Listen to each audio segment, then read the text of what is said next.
Hey, welcome to this special case study interview. I'm Ryan Groth, CEO of Sales Transformation Group, and I'm with Randy Hurtado, an amazing entrepreneur, friend in the industry, and customer of STG over at DT Roofing. So I'm just excited to have you on, Randy, and have you share a little bit of your story. And so, Randy, thank you for joining us. Tell us a little bit about DT Roofing and construction and all the different brands that you have. Kind of prior to STG, what was life like? Metrics, culture. What was your state prior? And then we'll kind of roll into what had happened since working with us and what we did together. Sure, absolutely.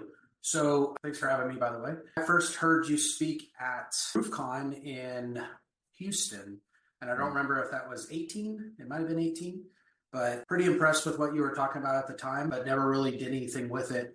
It wasn't until we started to really get traction that I realized actually what first brought me to you guys was I realized personally, you might have heard the adage that a great salesman makes a terrible leader. And that was kind of the problem I was having. I moved into this ownership role through my sweat equity as a really good salesman, which is what got me my position in the company. But then when I started to lead people, it wasn't until actually joining STG that I realized this, by the way, and I'll elaborate on that. But it wasn't until I went through the onboarding process with STG and took the owner's quiz, if you will, that I realized that my strengths, while they were in the production of business, it was not in the management of salespeople.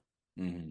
And I felt like I would constantly set them at the same standard well, this is how I would have done it. So you just need to do it. You just need to figure it out. That was kind of my mindset. And it wasn't until I took that test that I realized, oh, that's the problem, And so I immediately started looking for a VP of sales, somebody that did have the qualities and characteristics of a good sales leader, which was not an easy thing for me to accept.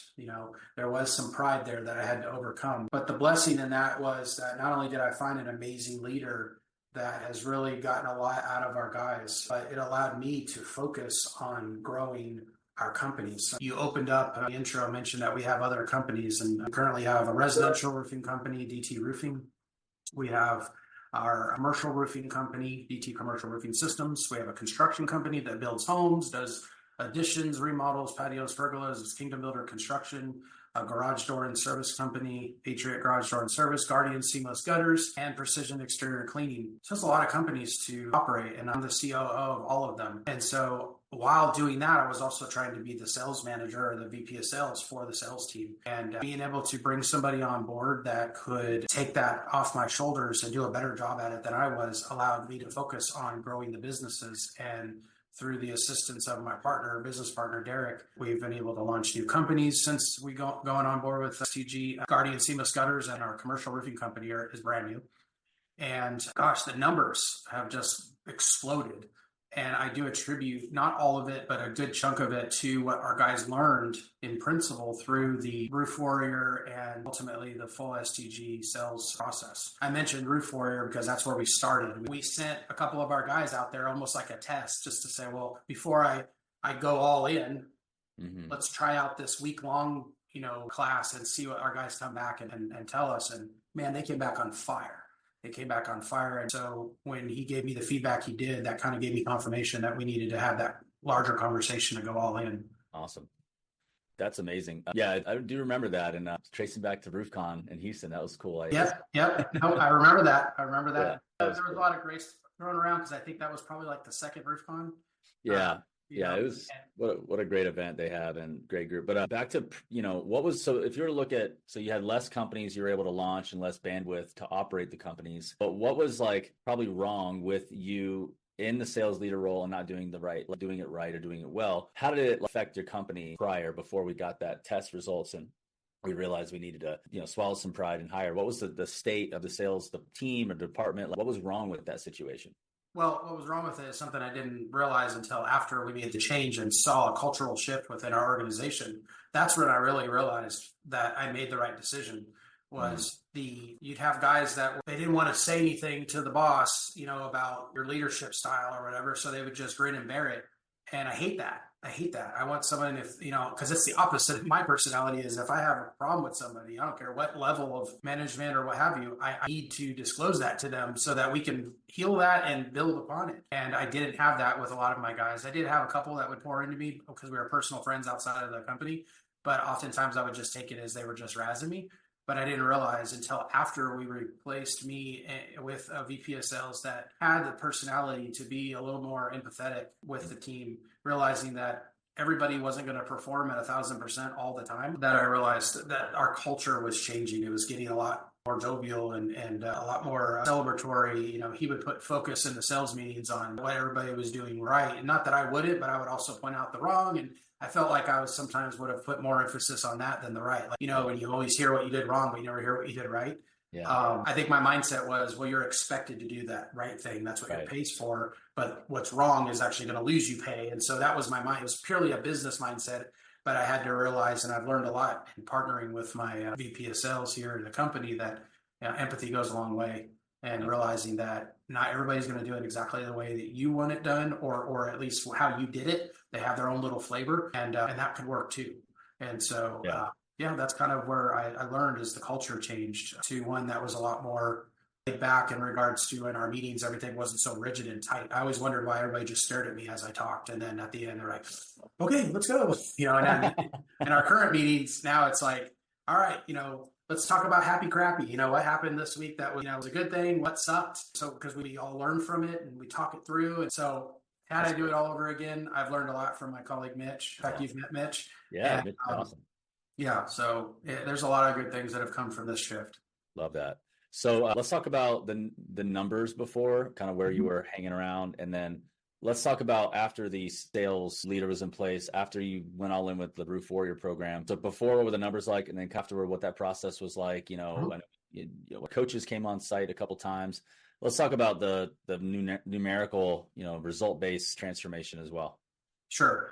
So when I reached out to you that year, I think we had started talking in the middle of the year, and we ended up ending that year right around 9.9 million. We didn't really start implementing what you were offering us until probably close to the third quarter, because I was trying to make sure I found that VP of sales first, and I didn't want to hire him and then have to start all over with the program. So we're at sitting at about 9.9 million. Fast forward to end of last year, after a few years of utilizing the philosophies, the mindset, having y'all in at least once a year for a refresher for not only the guys that have been through it before, but the new guys. Closed last year with 23 million in that side. And so no question, there's been a huge growth. The thing that I was the most impressed about, we obviously not only track our raw numbers, but also the job count. And this is something very few people talk about that is important, is our average. I wrote some notes down just so I would provide as much value as possible in this next, but our average deal size, which has nothing to do with the final revenue, right? Our average deal size in 2020 was $11,704. Fast forward to last year, you would think, and most of the time it happens, that when you go higher in revenue, you tend to have a lower price per job because you're doing a lot more jobs. And so, of course, the math works against you in that regard. Just the opposite happened to us. We actually last year, we closed with an average of $17,325, which is a 65% increase from 2020 number to 2023 number. And of course, there are some things that attribute to that. Obviously, the price of goods went up a little bit between that time, but not 65%. And so it shows that our guys after the training, were a lot more confident to talk about upgrades, to talk about moving forward and stuff like that. Whereas before, it was kind of like low-hanging fruit, very much a transactional operational group, not really a sales team. And then it also shows that they were able to convert more of those, what before might have been just a repair, into a full roof replacement, because they had the confidence to walk the customer through the whole process instead of just going for the quick and easy win. And so there are some variables that obviously led to that, and confidence is definitely through the roof with these guys now. Door knocking was not a thing at all for us in 2020. I've been with the company since 16. It's been in business since 09.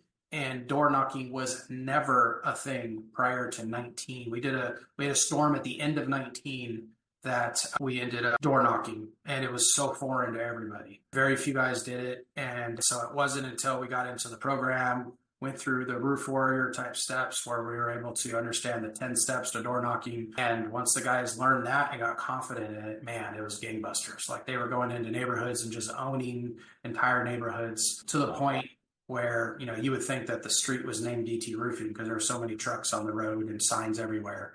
Wow. So A lot of confidence came from it, and it's amazing what type of lock you can, what you can unlock from guys when you just give them the confidence of the knowledge on how to do something. Oh, good. So what was the 9.9? That was 2020, 23 at 23 million. That's correct. Got it. Okay. And I want to point out that I know, because I mentioned a moment ago that I have several companies. That's just the roofing company combining revenues in that number, because we did add companies from 2020 to 2023, but their revenues in our company. In fact, I spoke on this at the Roofing Process Conference about separating your trades in their own individual companies, so that you know if you have a hobby or if you have a real business. And so all of our companies are individually run, individually managed, own their own P&Ls, everything. Got it. No, that's really good. So you've got a new VP of sales, created a more inclusive, team-oriented, empowered team environment. You've been able to focus on growing the other businesses and selling when you want to sell your deals. They're being led, managed. Then they got empowered with the knowledge to go into do door-to-door. They're owning neighborhoods and taking full advantage of storm opportunities, and now feel like they're taking, these neighborhoods over and selling more value and having more confidence to sell upgrades and add-ons. So your average job went up to 17,000 or 65% from 11 and change to 17,000. Amazing. And so you said you took some additional steps. So I got a couple clarifying questions. Have you added any more sales team members to the team since we've been working together that you otherwise maybe wouldn't have? And then if so, tell me about that. And then also talk about the commercial division that you've started up as well since partnering with us. So yes, that's actually one of the repercussions of having knowledgeable salespeople. Again, I opened up by saying I'm not going to give all the credit to the program because it's unrealistic. Obviously, people know other factors. A third of our revenue last year was due to our guys trained, and it does come with confidence, so they can attribute some of it to it, but their relationship building is phenomenal. So as you know, I have another company, Contractor Authority, which we have a product called roofingreferrals.com, that the guys get out there and build relationships with these professional types. Yeah. And what it's done ultimately is it's made them very confident as salespeople, to the point where we had to hire more salespeople because we have both self-generated leads and company-generated leads, right? And we have a round robin where the guys will get assigned a lead from the company, next down the list. Well, we pay less for company-generated leads naturally because it costs me more to get that lead. Customer acquisition costs went up, and so I have to pay for that somehow. And so we give a lower percentage commission on those type of jobs. Well, we got to the point where so many of our guys were so confident in finding their own opportunities, and they knew they were going to get paid higher on self-generated leads, that they were taking themselves off the round robin. So what happened there was suddenly a team of 8 or 9 guys turns into like 4 guys on the round robin, and those guys can't keep up with the leads that are coming in organically through our other efforts. And so then I get a call from my wife, who handles the lead assignments, and says, if you don't hire some more guys, you're getting back out into the field because these guys are overwhelmed. And we never had that problem before. We had what Tim Brown likes to call lead babies, or at least I heard the term from him. I'm sure it's a term outside, but he came up with the gummies, but the lead babies, and we don't have that problem anymore. And so we are now up to 16 salesmen getting ready. Actually, we just hired our 17th, and 14 of those are on the residential side. When we first started talking to you, I think we had 7 or 8, maybe 9. So yes, we have increased our team quite a bit. Obviously, that's going to help increase our revenue, but you have to have guys with confidence in order to go out there and find that business. And so all the way around, it's really helped to have a foundational training in place to get these guys where they need to be and then just run with it. That's where the STG solution has helped. We loved it actually so much that I think it was the beginning of CERT 23, we had decided that we were going to get serious about commercial. We had always dabbled in it, did some repairs, but we really never took it seriously. And so we decided to register our whole management team for ServiceCon. And in front of me, I had a whole panel of people that were doing as much in revenue as my company was selling maintenance contracts and doing repairs. And I'm like, hold up. At first I was thinking like 14, 15, 16, 17 million. No, that's cool for a commercial company. And they were like, oh, that's just our maintenance and repairs. We'll do 90 million in roof replacements this year. And I'm like, okay, now you have my attention. Yeah. And so leaving that, we went ahead and engaged you guys regarding your commercial program, and immediately went out and hired management for it. Because again, we run all our companies separately, hired technicians and bought the vans. I mean, we took it seriously. We went out and it's one of those situations where you build it all expecting that it's going to be, and that's exactly what it was. We had I like to call it a business in a box. You guys gave us all of the resources that we needed, who we need to put in place, what type of leadership, how everything should be broken down, the calculators, how to grade roofs. I mean, just everything. Like we didn't have to figure anything out. We just had to execute. And yeah, that's what we've done. So since we started our commercial division, we have brought in just over $5 million in revenue, which is not bad for a company that just started. And that was just 23's numbers. That's not this year. So as an example, last month, we sold $1 million in commercial. With all the different products that we offer. We've now hired another maintenance salesperson. We're in the process of hiring another crew and going to outfit them with their own van to go out and do the repairs and the maintenance. We're also, and if anybody's listening, we're looking for an estimator, a commercial estimator in-house. So you better be willing to drive your, but yeah, we have the confidence now to start going to that next level. And what's really cool about it, and I'm not going to say that this is the rule, but it's what happened with us, is at least on 2 or 3 occasions, we've went in to talk to the right people about maintaining the roof instead of replacing it. It just happened to fall within a buying cycle where they said, well, we're actually getting ready to replace the roof. Do you guys do replacements as well? We said we do. Well, guess who won those replacements? And so we went in trying to sell them maintenance and ended up getting one of them was a $650,000 TPO job, and that was just phase 1. They're already asking us for a price to do phase 2 on that one. Another one was a $350,000. And we were very proud to be able to do, this is a big deal in Texas, we were able to do the Coliseum in Fort Worth, which is rich with history. We won that out over, which was even made us more proud, is over one of Texas' largest commercial roofing companies. And so now whether it was one of those where the job was so small because it was only 600 squares or 5, whatever, but it was exciting to learn that we won that and we executed, and the customer couldn't be happier. And they own a lot of the properties downtown. And so fully expect to get more business out of that. Wow. So yeah, it goes back to what I said about by hiring the VP of sales, it allowed me to just focus on the growing of the companies and starting the new ventures, and it's worked out really well. That. Amazing. That's so beautiful. And I'll just say this, you are a uniquely driven, gifted business guy. So I don't think all these results, everybody is going to achieve these results either, because you work super hard, you got a great culture, and that's a credit to who you guys are. But I'm grateful to have our company be a small part of it. So just wanted to share that results vary, and that's a huge credit to you and your team. And well, the results vary, but it does have a lot to do with mindset. I've said it before, and it's a mantra that I live by, is other folks in our industry are not my competitors. My competitor is my willingness to work harder than everyone else. And so if you are considering any of the STG programs, it's much like any tool that you have in your toolbox. Right. If you don't use it, it's not going to work. Totally. It's not a magic pill. You don't just strike a check out and then hand it to Ryan and then he hands you a check back for 20x. No. It's a matter of using the resources. And that's what I think a lot of people, I actually have learned this in coming up with, I mentioned a moment ago, the solution that I did for our industry. It's one of the things that I just force down the throat of all of our customers is you have to use it. You have to do it. Follow the process. If you do it, then it works. If you don't do it, then you're not going to get any results. And don't blame the company that you bought the service from.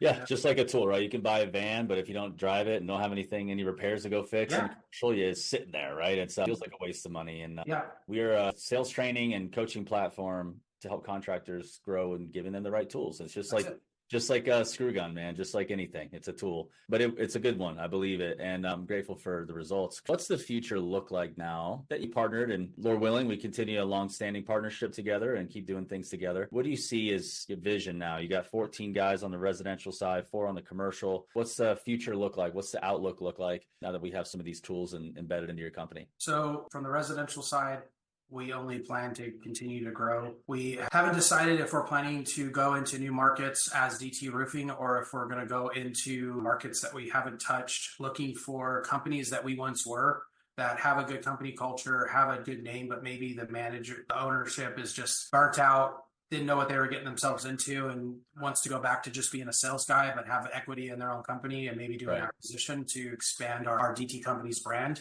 Or launch DT Roofing in those markets where we feel we can benefit. So that's still a conversation that's happening in the back room. But as far as commercial goes, I distinctly remember I took my first call with you. I was in my truck. I had just eaten an RV sandwich, and I'm like, we're every bit, and you probably remember this as soon as I said, every bit a $50 million company waiting to happen. Yes. And this year we will do $40 million. And so Between residential and commercial and all the other companies, all the companies. Correct. Yeah. Last year we did 30 company wide. And this year we will do 40. And that's our projection. Last month we did 3.3. And I'll tell you, that was before, because, depending on when people see this, it was before our area got hit with hail. This was actually storm work from last year that our guys went out and were finding, complemented with a single neighborhood that got hit where my VP lives. And so he had the benefit of being able to drive leads from an internal neighborhood Facebook page. So I fully expect to have several $3+ million months this year, which has never happened in our company's history. The most we've done in 1 month is just over 3, and that was last year. But we've never done multiple $3 million months, and it's forecasted already. That's what I'm hearing from my guys in the field. So what do you think what do you think residential will look like at the end of this year on the residential side? And what do you think, let's just say round numbers, commercial, just those two that STG has touched? Yeah. Yeah, so I always shoot for a minimum of a 20% increase year over year. And so if we're looking at that number, then it's about 28 million. My number is 30. My stretch goal is 30 for residential. Mm-hmm. And then on the commercial side, we fully expect to end the year out at between 8 and 10 million. And that is realistic because we're not only with the revenue that we've already brought in this year, but with opportunities that we've been given to try to win. It's looking very good. But our main focus really has been, we've gotten these roof replacements, but we're not trying. We're literally going because, I've heard stats that's like only 4% of the roofs out there actually need to be replaced, and the rest of them, just need to be maintained. And yeah, I agree. And so that's what we're focusing on. That's where we're putting all of our efforts. Friday, we interview somebody to become first of our call center to be able to dial for dollars, get out there, set appointments for our field guys, and let them get out there and do their thing, grade those roofs, and get them on maintenance plans. And that's really where our goal is. We want to set realistic goals, but we do believe that that's realistic in the second year of focusing on this. Yeah, that's so cool. I really love to see the way you guys have used this. And I know that you guys are using other tools. There's other partners. There's other great people out there. But for you guys to have worked with us, it's a real honor and a real privilege. And yeah, we're super grateful to just continue to see your growth. I mean, to really go from 9.9 in 2020 with no commercial to close to potentially 30 4 full years later, and 8 to 10 on a commercial department, I'd say is pretty fantastic. And I think a lot of people that we work with are expecting like 30-day transformation, right? And the reality is, when you partner with STG, this is a long-term transformation. We'll see immediate impact, and it may actually be kind of rough at first. You're like, oh, I got to do this. I got to change this. I got to transform this. Mm-hmm. But if we stick it out and use the tools and use the training and follow the guidance and actually swallow our pride and take the steps to change, some beautiful things will happen. One of my mentors say, what got you here won't get you there. Right. And right. Sounds really, really simple, but it takes full buy-in too. Mm-hmm. It's not enough that the owner believes in it. They've got to get buy-in from their team. And if they see that they have skeptics, you have one of two options. You can either convert that skeptic or get rid of them, because they will sour the entire bunch. Wow. One of the hardest things that you can ever do is let go of your top performer if he can't see the vision for your future, because that will lose you more money long-term by that person souring the whole bunch than losing that one person that can't get there vision-wise with you or even give it a chance because they don't like change. Mm-hmm. And all of those others that are, if everybody's on board, then everybody's going to have the same mindset to go, okay, I got to get out there. I got to do this. I got to do that. When I hear people in our industry say, well, I don't door knock, I don't do that. I'm like, what do? You guys do billboards, you do truck wraps, SEO, door knock? I was like, yes. Whatever it takes to get our brand in front of that customer so that they can do business with us, we can serve them well and be paid for it. Yes. Love that. So, but it doesn't matter how much money you spend on marketing. If you spend all that money to get your guys in front of customers and they lose the opportunity because they suck at presenting or they suck at even trying to get on the roof, it's baseline selling at its finest. And then starting there, and that's what I liked about it when we first started, was we had guys that didn't even understand the concept of baseline selling. And so took them and brought them at that rudimentary level and then slowly brought them up to mature salespeople, how to deal with objections. I found out from a lot of my guys through their assessments. I kind of already knew. In fact, there was like 3 of them I could actually read through the report without seeing their name and go, this is Jacob, this is Dwayne, and it's because of some of the stats, and that alone was very fascinating. Like one of my guys, Jacob, he's very altruistic. And so he's my guy. That's what the report said.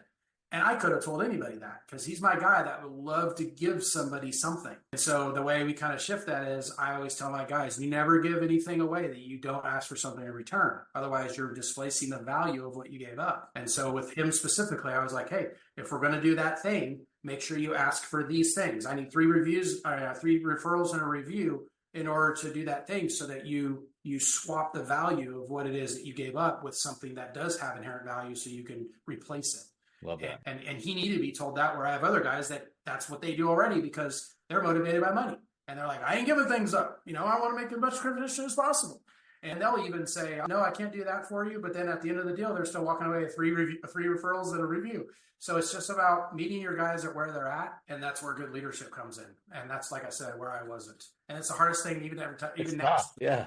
I mean, I'm similar. No kid. As the founder or the main driver business guy who's done everything, especially if they're decent at sales, we actually really are bad at leading and managing salespeople ourselves. So I love that. Really, really valuable. The assessments that we have everybody go through, it really kind of creates a scope of work of how to diagnose where salespeople can be better and what's unique to them. And it creates a coaching conversation to transform and mature a sales rep. You do that one at a time, each opportunity, each door, or each customer one at a time. You see an increase in each of these areas, each person.